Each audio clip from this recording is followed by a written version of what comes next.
Hi, இன்னைக்கு உங்களுக்கு ஒரு சூப்பரான சமையல் டிப்ஸோடு நான் வந்திருக்கேன். ஓகேவா? சிம்பிளாக ஒரு ஃப்ரைட் ரைஸ் எப்படி பண்ணுறது, சீக்கிரமாகவே எப்படி பண்ணுறது அப்படின்றது தான். இது ஒரு பேச்சுலர் ரெசிபின்னு கூட நீங்கள் வச்சுக்கலாம்.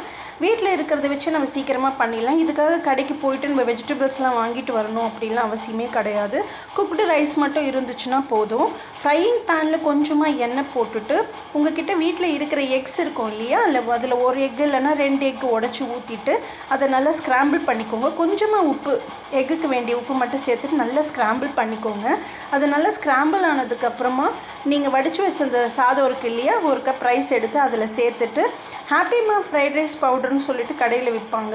அது இருந்துச்சுன்னா போதும். அது ஒரு பேக்கெட் கட் பண்ணி அதில் போட்டுட்டு உப்பு பார்த்துக்கோங்க, ஏன்னா அதிலே உப்பு ஆட் பண்ணியிருப்பாங்க. ஸோ இதை பார்த்துட்டு நல்லா சிம்மிலே வச்சு நல்லா கலரி விடுங்க. நல்லா கலரி விட்டுட்டு இறக்கிடுங்க. அவ்வளோதான், சூப்பரான ஃப்ரைட் ரைஸ் ரெடி. ஓகேவா? சீக்கிரமாகவே தயாரிச்சிடலாம். சப்போஸ் உங்களுக்கு வேணும்னா இந்த எக்கை ஸ்க்ராம்பிள் பண்ணுறதுக்கு முன்னாடியே நீங்கள் என்ன பண்ணலான்னா, கொஞ்சமாக வெங்காயம், பூண்டு, கருவேப்பிலை கூட சேர்க்கலாம். இல்லை வேணான்னா வெறும் கருவேப்பிலை மட்டும் சேர்த்துட்டு எக்கை ஸ்க்ராம்பிள் பண்ணிவிட்டு அதுக்கப்புறம் ரைஸ் சேர்த்துட்டு ஹாப்பிமா ஃப்ரைட் ரைஸ் பவுடர் சேர்த்துட்டு கலரிட்டிங்கன்னா சூப்பரான எக் ஃப்ரைட் ரைஸ் ரெடி. ரொம்பவே நல்லாயிருக்கும். ட்ரை பண்ணி பாருங்கள். இது மாதிரி வேறு ஒரு ரெசிபியோடு உங்களை சந்திக்கிறேன். பாய்.